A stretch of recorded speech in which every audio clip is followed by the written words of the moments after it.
la invitación de Andrés. Muy contento de estar aquí. Es una invitación, pero no es invitación porque soy de casa. No tengo tiempo de conocerlo y conozco perfectamente que cuando Andrés suelta una idea tienes 25 segundos para contestar y 1.5 minutos para tenerlo listo. Entonces, ya está. Vamos a hablar un poquito de neurociencias y pásame la siguiente, por favor. Con eso se pasa por esta. Esto que te estoy presentando aquí, aunque no me lo creas, todo lo que ves en rojo es un cerebro de ratón. ¿Un cerebro de qué? De ratón. Y esto que ves en verde es un trozo del nervio óptico de un cerdo. Esto que ves en rojo es el cerebro de un ratón. Y esto que ves en verde es el nervio óptico de un cerdo. Entonces, cerdo, pues cochinito. Cuídense. Primer punto de la neurociencia. Se pensaba que era imposible transportar el tejido de una especie a otra especie. No es cierto. Pero ya saben, ¿no? Ahora se hace célula pancreática para el cáncer de páncreas y la diabetes. Páncreas de cerdo. Así empezó la endocrinología, ¿no? Con la insulina de cerdo. Hasta se decía insulina porcina. La otra situación es que a este ratón lo volvieron ciego a propósito. Y eso denota un segundo punto en la ciencia, porque al implantarle estas células fueron viajando e hicieron que ese ratón ciego volviera a ver. Y esto se hizo en diciembre del 2020, o sea, hace muy poquito, en Harvard. Y esto ha traído una serie de circunstancias muy interesantes. En Australia también se empezaron a hacer trasplantes de pequeños alambres en el cerebro, con lo cual también estas especies se empezaban a ver. Y esto está muy bonito desde el punto de vista de la ciencia. Es algo fascinante y por muchos años hemos pensado que la ciencia debe avanzar así, pero caemos en bordes de la bioética muy complicada, porque este ratoncito, al recibir el nervio óptico del puerquito, pues podría ver, pero también desde la computadora con inteligencia artificial podríamos hacer que viera lo que queremos que vea. Algo así como en la política nacional. El ratoncito tiene otros datos, nosotros tenemos otros datos. Y esto es un fenómeno ético muy complicado. Nosotros en Puebla, en la Unidad de Neurociencias de Puebla, hemos implementado dos cosas muy importantes. Ponemos adentro de los pacientes de Parkinson electrodos, los operamos, eso sí los operamos, y le ponemos electrodos, y el paciente mejora. Pero en el momento que cambiamos la descarga, el paciente puede tener otros síntomas. ¿Okay? Y la otra cosa, estamos poniendo electrodos adentro de pacientes que empiezan con demencia para mejorar lo que se hacía por software. ¿Okay? Como cuando ya no sabes si se te trababa la computadora y estábamos en la prepa, ¿y qué hacías? Pues el pantallazo, ¿no? La apagabas y la volvías a poner y ya, lo reiniciabas. Esto es lo que estamos haciendo, reiniciando cerebros. Entonces, imagínate qué tan complicado puede ser esto. Yo le decía a Andrés que termino la gira mundial de este año, en septiembre un poco apretado, y la cierro con broche de oro, desde mi punto de vista, porque voy al Vaticano a hablar en un encuentro de neurociencias en la parte de la ética y la espiritualidad. A mí me invitó desde la anterior administración, la del Papa Pancho, pero esta me lo ha refrendado y voy a hablar. Para mí es importante por muchas razones, ¿no? Primero porque soy bioeticista, segundo porque me dedico a la neurociencia, y primero porque yo soy católico, entonces para mí es importante por mi iglesia. Pero es más importante porque le voy a hablar a científicos laicos y a científicos de otras religiones. Y en el tema que me voy a meter es hasta dónde en este momento podemos jugar con las personas y con los cerebros, como muchas cosas que han pasado, y hasta dónde no tenemos que hacerlo, por qué no tenemos que hacerlo, aunque tecnológicamente sea fácil. ¿Okay? Esto va a ser muy interesante. En el 2023, es que ve las fechas, por eso te puse esas fechas. Estamos en el 25, ya hemos ido a una velocidad vertiginosa. Nosotros acabamos de publicar un artículo muy interesante acerca de cómo el déficit de atención en las mujeres entre 8 y 80 años es totalmente diferente al de los hombres. Totalmente diferente. En el 2023 se crea el primer mapa con modificación del ADN en el hipocampo y la corteza prefrontal. O sea, nos metemos en todo lo que es el aprendizaje, la memoria y la regulación emocional. Y tú no me puedes dejar mentir que hoy por hoy la disregulación emocional es lo que todos padecemos. Todos padecemos fenómenos de disregulación de nuestras emociones. Y después del COVID, más peor, COVID. ¿Okay? Y después de la menopausia, más peor, COVID. Y después de las andropausias, ni te digo, porque los varones son mucho más complicados que las mujeres en estos temas, pero ellos dicen que no. Sí. Cuando una mujer, desde el hondo de su cerebro, la mayoría, se calcula que el 33% no, pero el resto sí. Cuando una mujer desde el fondo de su cerebro, que se ama con el cerebro y las hormonas, no con el corazón es romántico y es de Armando Manzanero, y ya lo anunciaba Mozart, pero no, ese es del cerebro. Cuando una mujer desde el cerebro dice te amo, hay un montón de fenómenos bioquímicos y hormonales que si quitas el 33%, la mayoría te lo dice de verdad, te lo dice profundo y te lo dice aún en contra de todos sus valores. Por eso me decía el otro día una paciente mía, mira, fulana de tal que la critican porque es una trepadora. Pues yo he hecho lo mismo, pero con puros pendejos y mira cómo me ha ido. Pero el amor así igual. Pues sí. Y cuando la mujer te escupe ese dato, te amo, desde el fondo de su amígdala, que son las emociones, ¿qué hace el varón? Yo también. Oh. Qué linda. Y si o sea, lo que sucede en el cerebro de la mujer son 2 microsegundos, que en el cerebro es muy rápido. Y en el cerebro del humano varón puede tardar mucho más, una eternidad. Y ustedes se dan cuenta que las mujeres jóvenes maduran mucho más rápido que los hombres. De hecho, cuando estaban ustedes en la secundaria, pues les gustaba el de la prepa o el de la universidad, pero no el menso que estaba en su salón. Y esta situación nos ha llevado a comprender algunas cosas que después pasan factura muy compleja.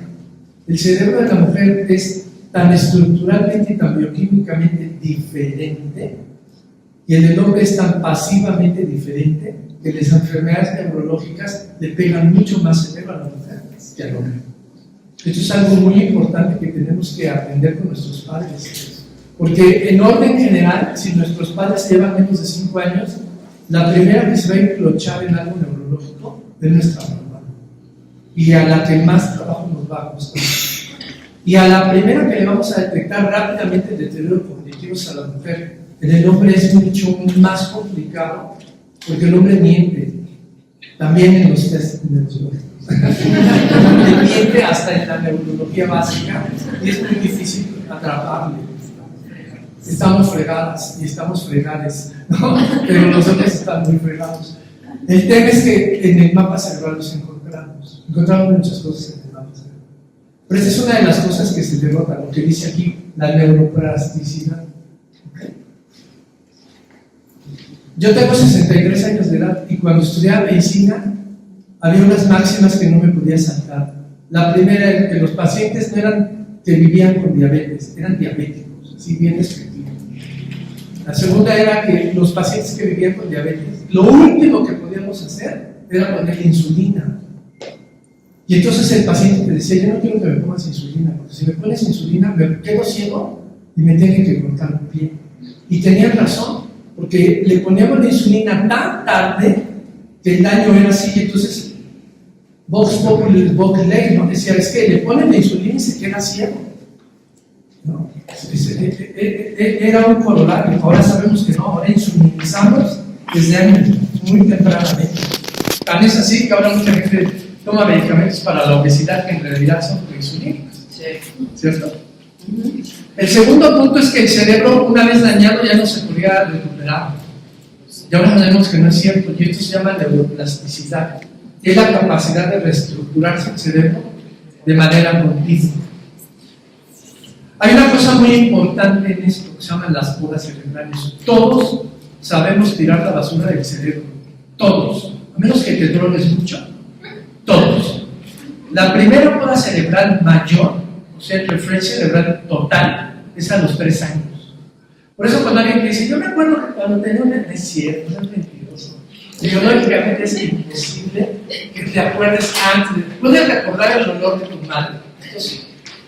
Puedes recordar algunas fantasmas emocionales de tus padres o de tus hermanos. Puede ser que odies a tu hermano desde que estabas en la cuna. Esto puede ser, por muchas razones.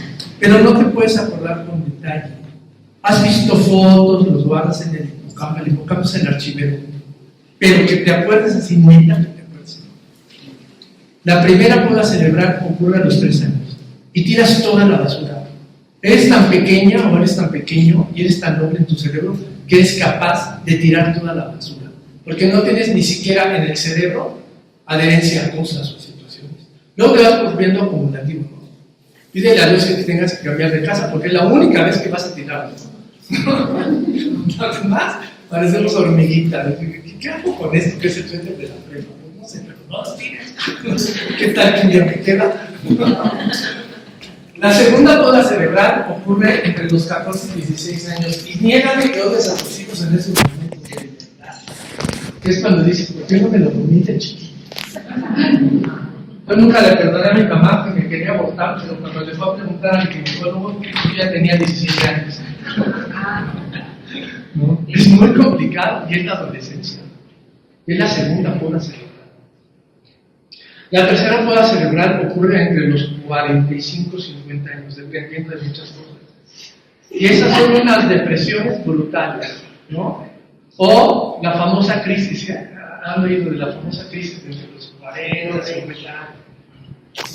Ya sea, si ves que alguna va al gimnasio y no sé qué, y empieza esa crisis de no quiero crecer. Y luego de eso se dan muchos crisis. La cuarta crisis por poda cerebral ocurre entre los 60 años y te tienes que apurar porque lo que no hayas tirado ya no lo tiras. Como a tu marido. Ya no lo tiraste, ya lo tiraste. Es igual que el músculo. El músculo que no hagas antes de los 60 años ya no lo vas a poder hacer. Y ahora sabemos que necesitamos el músculo para muchísimas cosas. Para muchísimas cosas. Pues estas son las podas cerebrales y ahora nosotros sabemos que hay que forzar la poda y hay que forzar la neuroplasticidad. Y la neuroplasticidad es tan importante y tan interesante que nosotros la podemos provocar con estimulación cerebral. Como hacemos nosotros con actividad eléctrica o magnética o con muchas otras cosas. Y hay estudios muy serios. Yo cuando era jovencito, recién graduado de la Facultad de Medicina, era yo insufrible. El niño de 10 de la generación, la medalla Gustavo Bar, la medalla Gustavo Barré. Me metí al instituto que quise, mis maestros me consentían, mis compañeros de generación me odiaban, en 1985, siendo estudiante de medicina, lanzo un artículo en el Gastroenterology, me lo aceptan.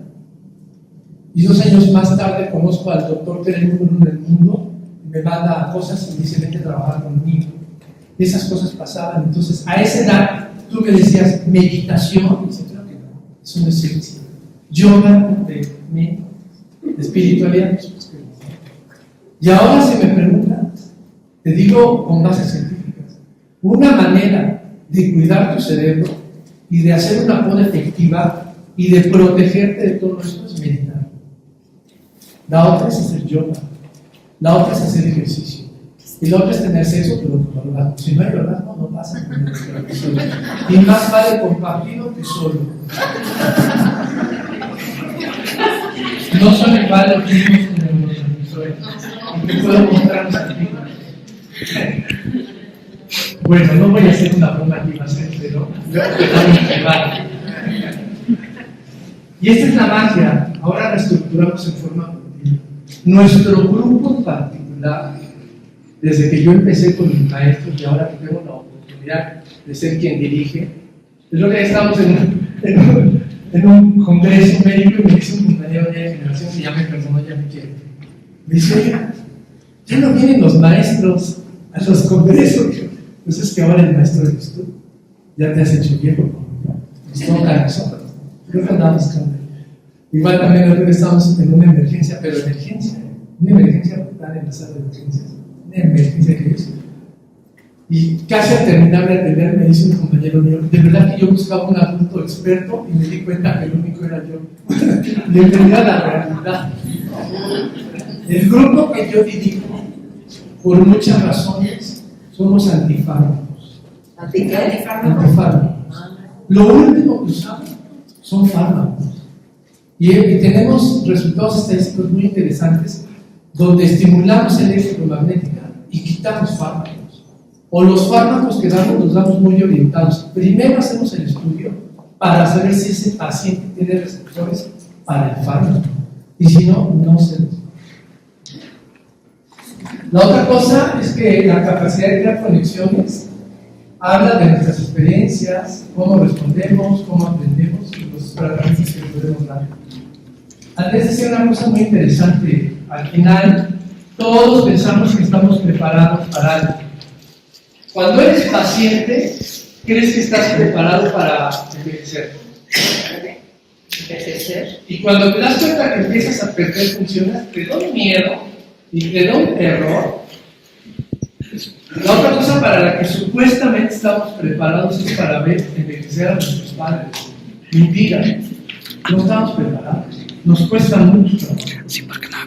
Y la otra cosa para la que no estamos preparados es cuando un familiar, no importa la edad, está en una fase terminal. Y vamos con el tanacólogo, vamos con el psicólogo, vamos con quien tú quieras. Con el cura, con el rabino, con el pastor, con tu comadre, con quien tú quieras. Pero en el momento que se te pone grave, te quieres echar a correr a los. Pues para esas cosas que no estamos preparados, un punto muy importante es empezar a aprender qué vamos a hacer cuando nuestros padres se fugen de la cabeza, ¿sabes? Cuando empiecen con ese deterioro cognitivo. Y cuando nosotros no podemos pasarnos al otro extremo, ¿no? De una sobreprotección, porque entonces es una ofensa mayor, una de las más grandes ofensas. Hay que ir viviendo con su realidad. Y en ese momento los que se tienen que adaptar no son los padres a nosotros, sino nosotros a los padres. Y otro punto muy importante, si tienes hermanos o si tienes hermanas, es de una vez decir, a ver, ¿quién se va a rajar? Rájese desde hoy. Y así yo sé cómo me atiendo. Porque eso de que hay algo en tus hermanos contigo y a la mera hora se te rajan es peor. Y la gente olvida que todo eso lo puede registrar aquí contigo. ¿Okay? Actualmente estamos en las neurociencias hablando de espectros. ¿Okay? El Alzheimer puro es poco frecuente, pero el mezclado con otras cosas es mucho más frecuente. La demencia o algunas otras enfermedades tienen un poquito de todo. Nosotros nos hemos especializado en depresión, no importa la edad, déficit de la atención con o sin hiperactividad, no importa la edad. Aquí es muy importante, porque te voy a poner un ejemplo de los fármacos. Todos los niños que tenemos con déficit de atención e hiperactividad entre los 10 años y los 19 años, que les hemos dado fármacos a repleto, el Ritalin y todas esas cosas, cuando están en otra edad y se les quitan los fármacos, los receptores para esto en el cerebro quedan abiertos. Y lo único que nos calma es la cocaína. Es lo único que nos calma. Y lo único que nos fortalece son las tachas. Y luego ahora nos hemos complicado, ¿no? Están las drogas como el weekend, el pool, el roscapel, y tú las haces que ¿de qué está hablando el mictólogo? No te quieres enterar, de verdad. No te quieres enterar. Uno de los ingresos más importantes que tenemos ahorita en urgencias son los chicos o las chicas que usan cocaína rosa. ¿Qué se llama? La cocaína rosa.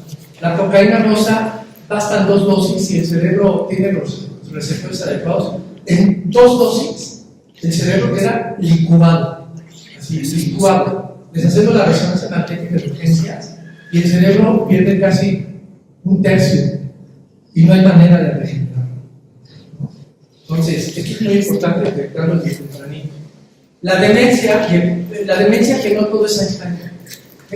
Y la demencia que uno oye en demencia y dice, Dios mío, ¿qué voy a hacer? Pero no, claro, que hay muchas demencias que se pueden ajustar y se vuelven muy funcionales. Pero muchas. Lo que pasa es que no toda la gente tiene oportunidad de meterse a ese tipo de diagnóstico.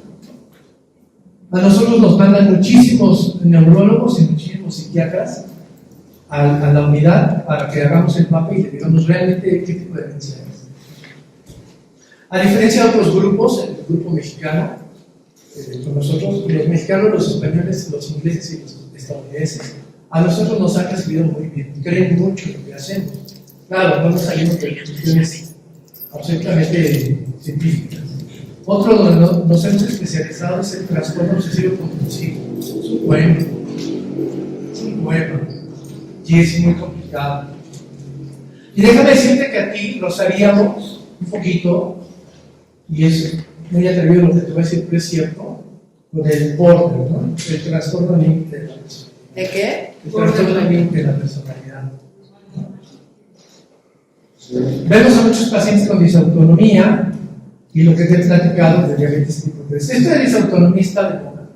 Se diagnostica más en lo que se tiene que diagnosticar. Fuimos de los primeros grupos en hacerlo. Luego le voy a pasar a Andrés una entrevista que me hicieron que llama un poquito de la disautonomía. DM3 es. ¿Qué es DM3? Todos los seres humanos tenemos en el sistema nervioso central 2 grandes grupos: el voluntario y el involuntario.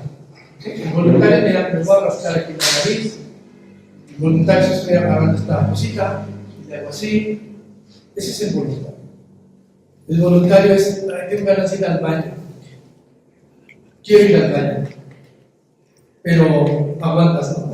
Te enseñaron en tu casa a voluntario. Pero una vez que sueltas el efecto de emisión, ya no lo puedes parar. Es muy difícil parar. Entonces es la parte automática. Todas las funciones como respirar, mover el pulmón, mover el intestino, son automáticas. Hay gente que puede llegar a tener la capacidad de regular hasta su frecuencia cardíaca o su presión arterial, pero no todos. ¿Okay? Cuando te echo la luz en un ojo y tu pupila cambia, esto es la parte automática. Entonces, cuando lo automático se te descompone, se te discompone la parte automática, empieza la disautonomía. Es más frecuente en mujeres que en hombres, pero cuando le pega al hombre después de los 40 años es devastadora. Terminan en sillas de ruedas en 6-8 meses por no poder mover el cuerpo. Las más bajitas, las más suavecitas, la van a conocer como la típica mujer que tiene colon irritable, hipotensión, bueno, presión baja, que ve fosforitos, que de todo se marea y que todo el tiempo se anda vomitando. Pero esas son muy benignas, son escandalosas, pero benignas. Y hay otras muy complejas, donde la parte automática las domina totalmente y se desmayan y entran en coma y les pasan un montón de cosas. Esto se llama disautonomía. Otro día hablamos, pero en términos generales, esa es la disautonomía. ¿Y el DM3? ¿Cómo? DM3. Es que la lista. Diabetes tipo 3. Los pacientes que tienen más de 15 años de ser diabéticos, que aparentemente están bien controlados y que empiezan con deterioro cognitivo muy avanzado. Diabetes tipo 3 es la nueva clasificación y empezó hace 4 años. ¿Okay? Estos espectros nos permiten actuar en diferentes tiempos y actualmente lo podemos hacer. Lo que buscamos es, con lo que hacemos, con los mapas cerebrales, saber qué va a suceder con este paciente, saber qué es lo que ya le está sucediendo, ¿no? Le platicaba ya Andrés, es importantísimo con mucha gente, mira, de los 50 años en adelante le pudiéramos decir, hoy tu cerebro está así, ¿okay? Hoy tu cerebro tiene esto, así es que ¿qué es lo que tienes que trabajar para que no haya catástrofes? Conocer en qué momento de daño está tu cerebro, identificar posibles fallas de fármacos, que es lo que he dicho. Tenemos gente que está muy bien diagnosticada por el neurólogo, por el internista, o por el geriatra, o por el psiquiatra, están muy bien diagnosticados de depresión. Están con el fármaco ideal de la depresión, pero no salen de la depresión. Y entonces cuando los estudiamos, resulta ser que no tienen la cajita, no tienen el receptor en donde va a entrar el fármaco. Pues lo que nosotros hacemos es 2 pruebas para saber qué cajitas tienen, y dependiendo de las cajitas, le decimos al neurólogo o al psiquiatra, oye, le estás dando sertralina y no tiene receptor para sertralina. Tiene receptores para todos estos. Ya tú escoge qué quieras, ¿no?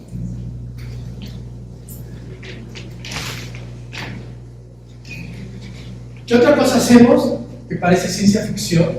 Es neurotecnología. ¿Okay? Tenemos métodos para medir el cerebro y el sistema nervioso periférico y para estimularlo. Esto nos trae a muchos pacientes que han tenido accidentes vasculares cerebrales, por ejemplo, hemorragia cerebral, infarto cerebral, isquemia cerebral, y que no mueven alguna parte del cuerpo. Y nosotros los estimulamos. Todos los pacientes, primero, se hace el mapa cerebral y segundo, se da el tratamiento. Los mayores enviadores de estos pacientes son los neurólogos. Y esto es lo que hacemos. Todo lo que hacemos tiene un gorrito, ¿no? Un gorrito como esto. Y hacemos electroencefalogramas normales, electroencefalogramas de 36 horas, mapeos cerebrales, mostrar algunas cositas, ¿no? Diverso tipo de gorro, diverso tipo de máquina, dependiendo de qué tipo de estudio estamos realizando. Tenemos prácticamente 36 maneras de medir el cerebro. Ya no jala esto, agrada mucho. Esto es la magia, porque nosotros, dependiendo del tipo de región del cerebro, podemos buscar los marcadores cerebrales y decirle al paciente, estás fallando en tal parte y esa parte se traduce en tal cosa. Y todo lo que hacemos lo graficamos y lo comparamos contra otra persona. Esto es, si nos viene a ver María, de 70 años de edad, que es zurda y que estudió hasta una maestría y que tiene 3 hijos y que fumó por 5 años y que hace deporte, la vamos a comparar con por lo menos 100 Marías similares. Tenemos una base de datos de casi 30,000 hombres y casi 35,000 mujeres. Y lo comparamos con todos estos detalles. Grado de estudio, si fumó, si no fumó. En ciencia se llama grupo control. Que comparamos con esos grupos y tratamos de buscar diferencias. Mira, por ejemplo, aquí en azul es la María, en verde es su control y en rojo es la diferencia que hay. Y en base a esto nosotros decidimos entonces qué fármacos vamos a dar o qué estimulación vamos a dar. Es súper técnico, pero te lo quiero mostrar porque es parte de las dimensiones que hacemos. Dale otro clic ahí. ¿Okay? Para fines prácticos y de mayor síntesis, lo que más trabajamos nosotros son 2 cualidades del cerebro. El hipocampo, que parece un caballito de mar, que está aquí en la mitad del cerebro. Si pones tus dedos de aquí al final, de aquí al otro lado, en donde cae la mitad, ahí está. Y esta es la memoria. Guarda datos. Memoria sí, emoción no. Y su comadre es la amígdala. La amígdala no guarda memoria, es pura emoción. Entonces, cuando te vas a pelear o vas a reclamar, o tu amígdala está, Claudia pelea, dile que. Y tu hipocampo dice, no, espera, ya una vez te recuerdas que te peleaste. Todo eso pasa en milisegundos. ¿Han oído usted gente que dice, qué buena intuición tiene fulanito? Qué buena intuición tiene fulanita. Ve a la gente como que lo lee, es el hipocampo. Guarda experiencias previas y es capaz de hacer muchas cosas. En cambio, los síndromes amigdalinos son terribles. Son pacientes que estallan en emociones y que estallan en cosas muy populares. No, nosotros en el equipo tenemos una psiquiatra, que es divina, ¿no? Que antes que nada dice, a ver, yo soy psiquiatra, pero estoy loca. ¿No? Así que si me dices esto, me voy a enojar. Si me dices aquello, me voy a emberrinchar. Y si me dices esta otra cosa, no sabes el escándalo que te voy a armar. Entonces, no me toques esos núcleos. Sí, pero es así de honesta. Luego ella dice, no me digan nada porque no me tomé la medicina. Bueno, es la neta, la que sigue. Y cuando hablamos de que damos estimulación eléctrica, la gente piensa que hacemos esto como en la obra maravillosa de Frankenstein, ¿verdad? Pero eso no es la que sigue. Cuando hablamos de toques, tampoco es de la película de Blue Demon contra las momias. Pero la gente puede pensar que es eso o que son electrochoques. Estas cosas son del pasado, pero son del post-punk, que hay que explicar. Y cuando hablamos de toques, tampoco hablamos de las que se dan en las cantinas. ¿Alguien se ha dado toques en una cantina? Sí. Bueno, pues tampoco es eso, pero parece. Es un clásico. Y la que sigue, algo pasó. Yo creo que la censura de la directora la bajó, pero era de uno dándose un toque de marihuana. ¿No? Eso tampoco es. En la isla de los Islam. Nosotros ponemos el porrito y a través de estos electrodos damos pequeñas estimulaciones eléctricas que equivalen a una pila AAA, ¿no? Hacemos señales por Bluetooth, la que se ve por favor, con un ánodo y un cátodo. Aquí estimulamos, lo ponemos aquí la pila, ¿no? La famosa pila, y dirigimos a la parte del cerebro que queremos hacer. Estimulamos a los pacientes entre 25 y 30 minutos, 2 o 3 veces por semana.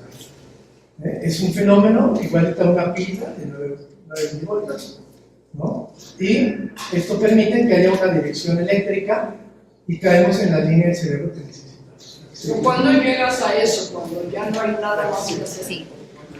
No, lo hacemos desde que tenemos el diagnóstico temprano, a diferencia de muchas cosas. Una vez que hemos diagnosticado y que el paciente lo requiere, lo ponemos.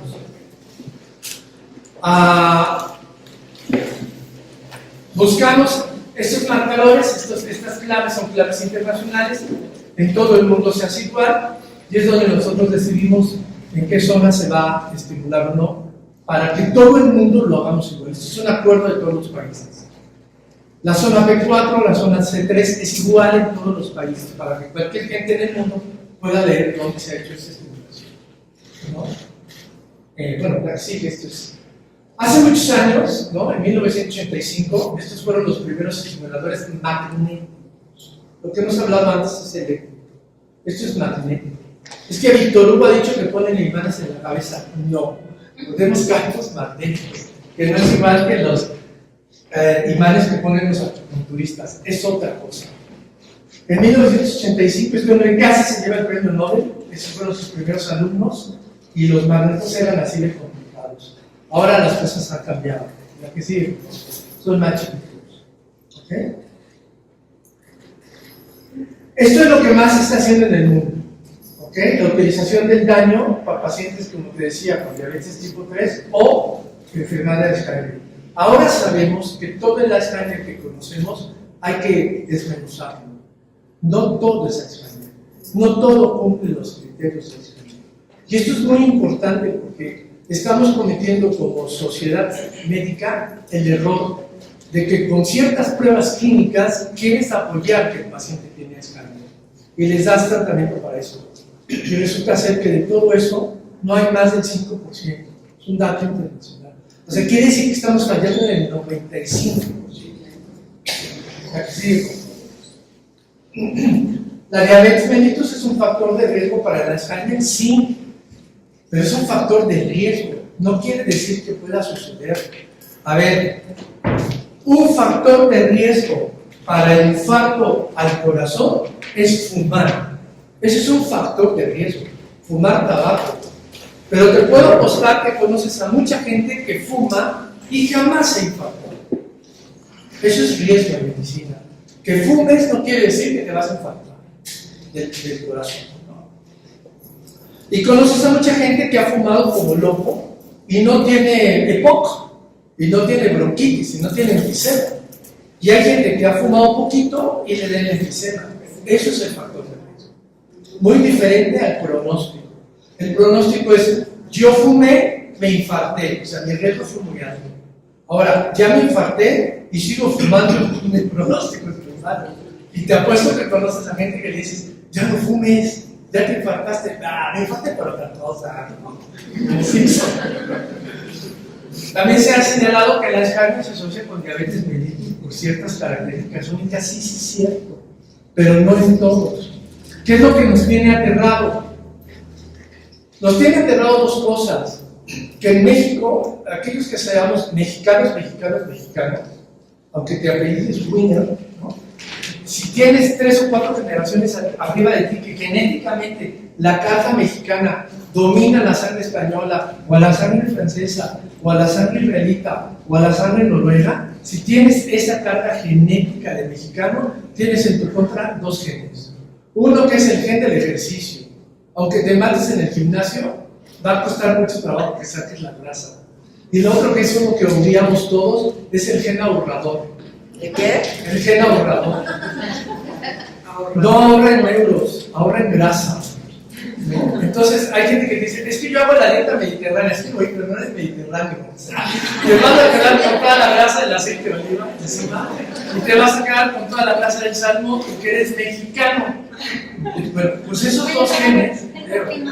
Pues estás hablando de que tienes 4 generaciones arriba o 3, pero si la sangre de ellos no es, o sea, no se ha cruzado con mucha sangre mexicana. Mira, eso no lo tienes. Pero si tienes 4 generaciones de dominio de sangre mexicana, tienes estos 2 genes. ¿Cómo lo puedo saber, Víctor Hugo? Hace una prueba genética.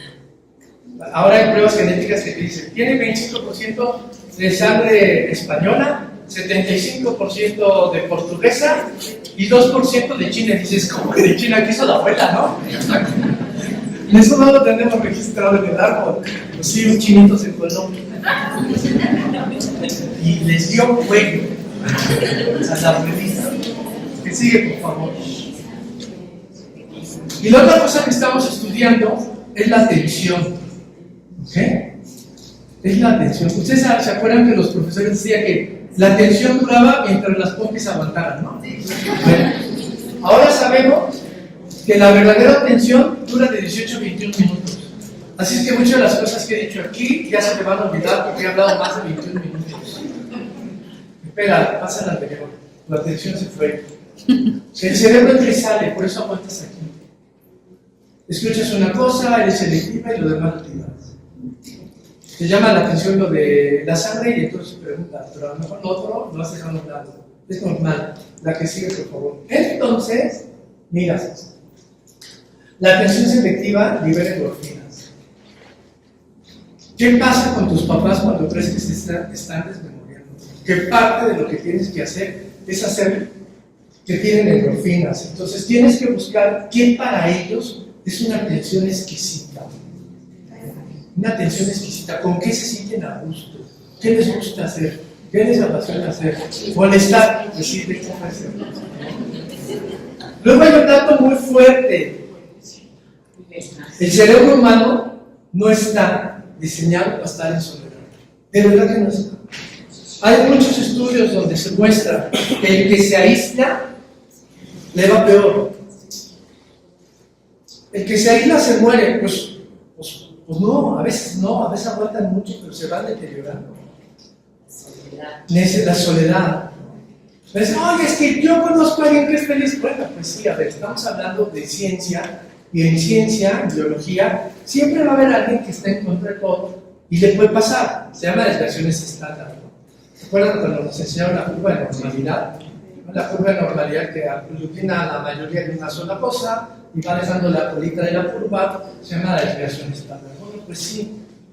Como también te puedo jurar que yo conozco un señor que se mete a la alberca y está allá abajo 5 minutos o 7 minutos sin respirar y sale y no está agitado. Hace poco estábamos haciendo un proyecto de investigación que está muy fuerte porque medíamos el cerebro de la gente que no cree en nada, los agnósticos, contra la gente que cree en algo. No importa la religión, no importa el gran arquitecto del universo, la primera fuerza del mundo, la luz internacional, lo que quieras, pero creen en algo, contra quien no cree en nada. y el cerebro es totalmente diferente, se mueve totalmente diferente, ¿no? Estas son las fuerzas de las palabras. Seguramente tú escuchas a alguien que con la palabra, con el discurso, es capaz de cambiarle el pensamiento a la gente. Esto es parte de la terapia. Luego la gente dice, ¿por qué me mandas con la terapeuta? Ni habla. Si tú tienes que hablar, ¿no? Pero pregúntale a la terapeuta, y hay pacientes que se van y dicen, estoy súper cansada. O sea, me chupó. Y sí. Hasta dicen los grandes maestros que cuando das mucha consulta, pongas tu vasito con agua donde nadie lo vea. Y te juro, o sea, a veces vas a ver el agua y el agua está gris, está con partículas. Y soy científico, pero créeme. La voz humana concreta neuronas. Un ejercicio que tú puedes hacer contigo mismo es párate en el espejo y háblate a ti. Pues no seas mentirosa, No seas mentiroso. Por primera vez en la vida, sé honesto, aunque sea contigo. ¿Cómo se ve esto, mi amor? A ver quién es el pariente que dice, no ves, no importa. Nadie. Mi amor, ¿cómo ves mi bigote? No, mi amor, te ves precioso. Párate en el espejo y habla contigo. Ese ejercicio. ¿Qué dices? ¿Qué dices? No veo. No, espérate, es que se adelantan eso. O sea, ¿me estás diciendo en serio eso de que te pares en el espejo? Lo que todos nos decimos de no te hables sola. No, es broma. No, claro que sí. Y ver Es en serio. O sea, fíjate lo que estoy diciendo. las televisiones, o sea, eso también. No, espérate.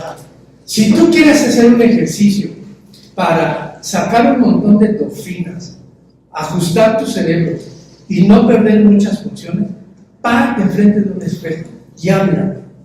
¿Cómo te llamas? Ana Paula. Hola Ana Paula, ¿cómo estás? ¿Cómo te sientes hoy? Háblate. Háblate. Es casi igual. O sea, todo lo que te estoy diciendo son artículos de investigación que le hemos hecho a la gente, el mapa al que puede hacer las cosas. Tenemos mapas de lo que no te imaginas. Imagínate algo, lo tenemos. Se ha perdido el pudor y han dejado que los grabemos. Te paras y dices, hola Ana Paula, ¿cómo estás? Estoy bien. ¿Qué pasó ayer? No sé, la verdad es que iba a perder la cabeza, me costó trabajo. No, ese ejercicio. Tu examen de conciencia en el espejo. Ándale, pues si quieres decirle así, me parece maravilloso. Pero háblate a ti. Este ejercicio te va a reparar el cerebro en muchas condiciones. ¿A qué se parece cuando algunos loquitos como yo le hablamos a nuestro perro? Yo le hablo a un perro. Mucho. Mucho. Pero mi perro sí me contesta. Pues a veces a mí también, pero mi mujer me dice, bájale a la marihuana. Demasiada hierba.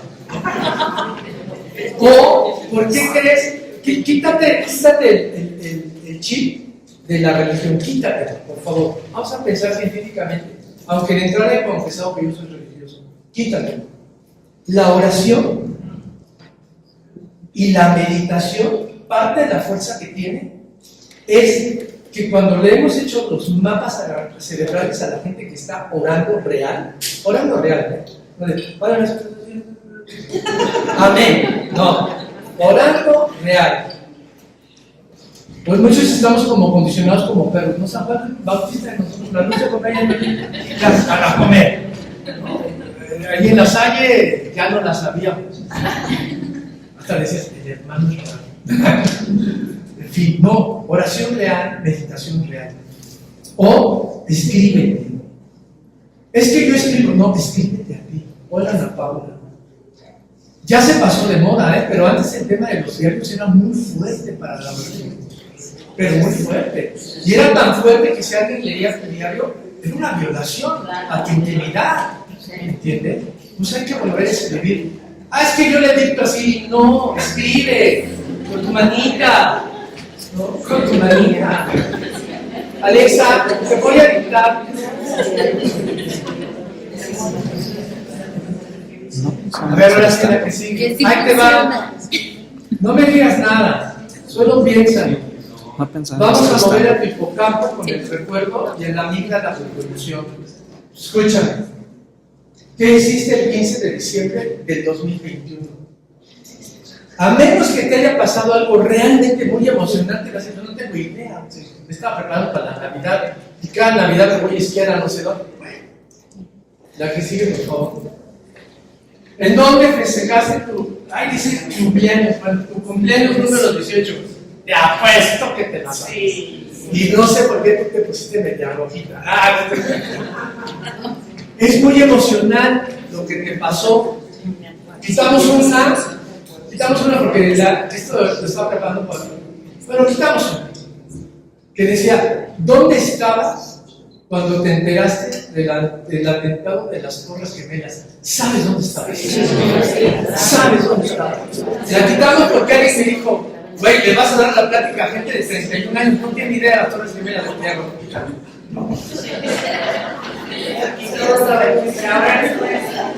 De aquí muchos sabemos. ¿Ya te diste cuenta cómo el tema es de emoción? Sí. ¿No? ¿Te ligaste alguna vez a alguien en un bar y tuviste sexo fortuito? ¡No me lo digas! Pero si lo hiciste ya te acordaste. No sabrás cómo se llama, pero de la aventura te acordaste.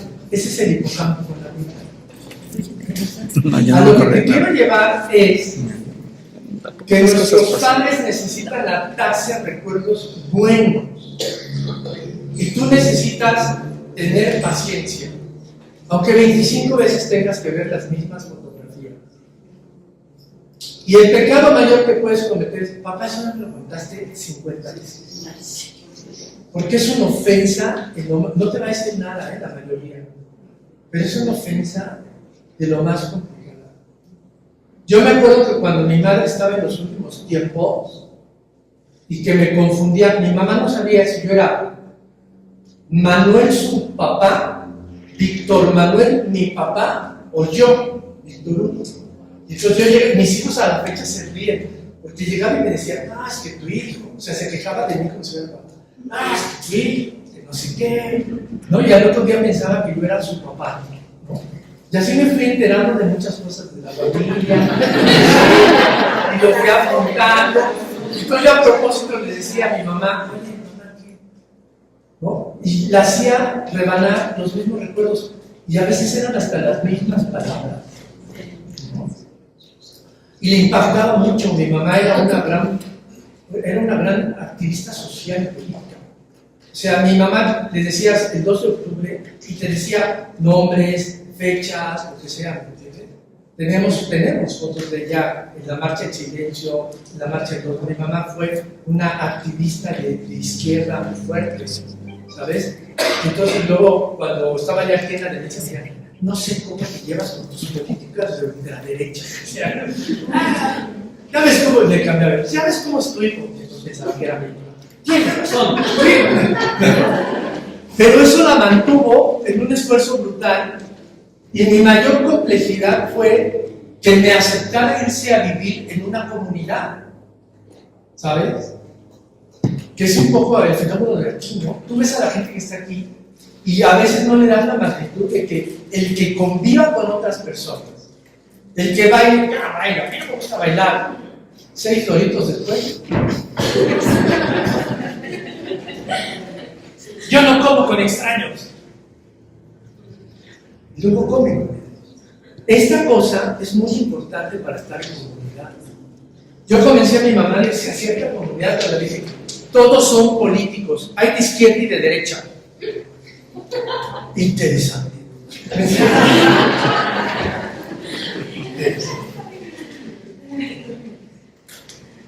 Y esa es la otra cosa. Estamos metidos en el tema de la equidad y del principio y de vamos a hacer todas las cosas por estar mejor, pero lo último que se nos olvida es el cerebro. Que si bajamos de peso, que si nos cuidamos el colesterol, que si nos ponemos nuestras cositas ahí, el botox, el interior de la mincha, ¿no? El relleno, pero se nos olvida el cerebro. Entonces, a mí me gustaría mucho y la vida me premiaría a partir de hoy, después de que has oído a este perito hablar tanto. Ana Paula habla con ella en el espejo, Margarita escribe de nuevo sus cosas, ¿no? O empiezas a leer poemas y aprendes de 2 renglones, 2. Es que yo hago sudoku, bueno. Es que yo hago crucigramas, Bueno, pero mueve el cerebro. Mueve el cerebro. ¿Ok? Ya que sí. La ansiedad y el estrés logra que los niveles de atención sean muy débiles. Y sí. Y sí. Nada más que te pido entiendas que el estrés que tú manejas es tan respetable como el estrés que otra persona maneja y no es lo mismo. Para mí el estrés puede ser que hoy estoy a 2 días de mi cumpleaños, estoy en una comunidad por mi edad y no me han venido a ver ni mis sobrinos, ni mis ahijados, ni mis hijos. Y yo no voy a olvidar a un paciente mío de 92 años de edad que un día lo fui a ver y me dijo: qué bueno que has venido, doctor, porque llevo 7 días en los que he adelantado mi muerte porque nadie me ha venido a ver. Y esto se me quedó hasta adentro. Y yo nomás era su doctor. Y otra paciente que tuve que también, ¿qué te puedo decir? En ese tiempo yo ejercía en el Hospital Español antes de que me robaran los legarios. Y yo ejercía en el Hospital Español. Y a Amanda, mi esposa, le impresionaba mucho la relación que yo tenía con una paciente, pero muy fuerte, muy fuerte.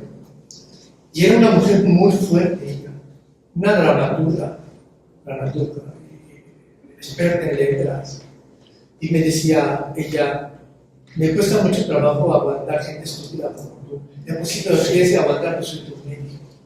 O pide cambio de médico. A mí me choca aguantar gente prepotente y gorda como tú y te aguanto. Y se reía. Era una relación muy, muy fuerte, ¿no? Y luego salía a pasear y le decía: pásate por allí. Y ven que en el Hospital Español hay muchos jardines, ¿no? Y pasaba por el jardín y yo le gritaba a la seguridad: ¡seguridad! ¡La señora está pisando el césped! El día que se murió, o sea, no paraba yo de llorar, ¿sabes? Pero luego me di cuenta, o sea, mucho de mi relación fuerte con ella era porque tenía meses internada. Y yo a los únicos que conociera, al chofer, a la señora que le ayudaba, los cuidadores los corría a todos, hasta que le encontré una que era de su misma medida. A mí no me hable así, señor.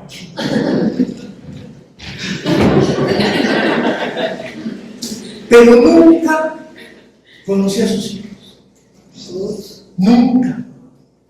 Y al final me dejó una carta tan bonita donde decía que el único acto de arrepentimiento era haber parido a 3 infelices. ¿A 3 qué? Infelices. Y no le faltaba nada de dinero, pero ¿qué le faltaba? Todo. Cariño. Todo. Y entonces, a mis pacientes que están en coma, hemos tenido muchos pacientes en coma, y yo siempre pregunto: ¿cuándo es el cumpleaños? Pues el cumpleaños es el día que quieras. Pues yo les he hecho fiesta con velitas, y nosotros en terapia les digo: ¿cómo va? Pues te puedo decir que muchos de ellos me dicen: no sé qué hiciste, pero yo siento que algo pasaba y oigo tu voz. La anécdota más fuerte que yo he tenido es un día que desperté a un paciente de la terapia intensiva que estaba en coma. Ya ves que cuando le quitas el tubo, la tosedera, las flemas, lo que tú quieras, y yo dije: aspírale, por favor. Y volteé y me dijo: ¿tú eres Víctor Hugo? Le dije: sí. ¿Cómo sabes? Es que hablas mucho. Y estaba en coma, ¿sabes? Entonces, yo le digo a mis estudiantes de especialidad: no es el paciente de un psiquiatra, se llama Francisco, se apellida López, y es tu paciente, y está hermano. Estas cosas lo tenemos que hacer con nuestros padres, siempre, no importa en qué momento están. Los recuerdos no son memoria, calma, es que yo nunca sé dónde están las llaves, ya me desmemorié. No, eso no es. ¿Ok? Los recuerdos son editables, pero no son mentiras. Te pasa cuando estás con una pareja por años que vas a contar una anécdota y dices: así no fue, pues no importa, yo ya lo edité. Cálmate.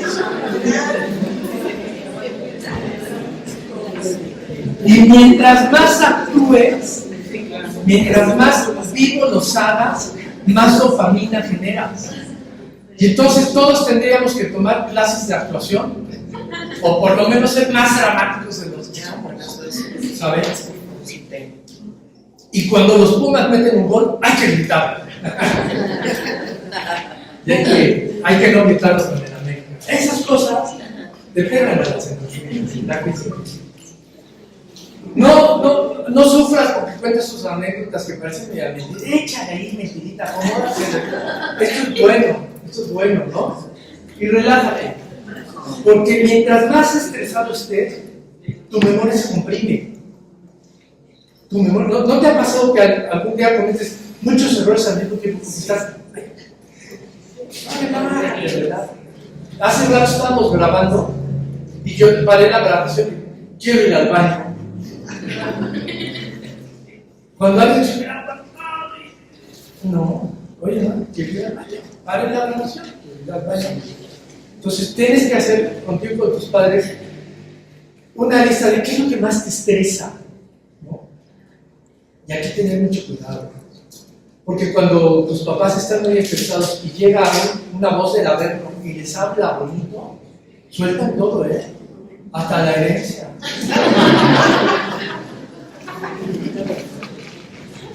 Y luego la música. La música.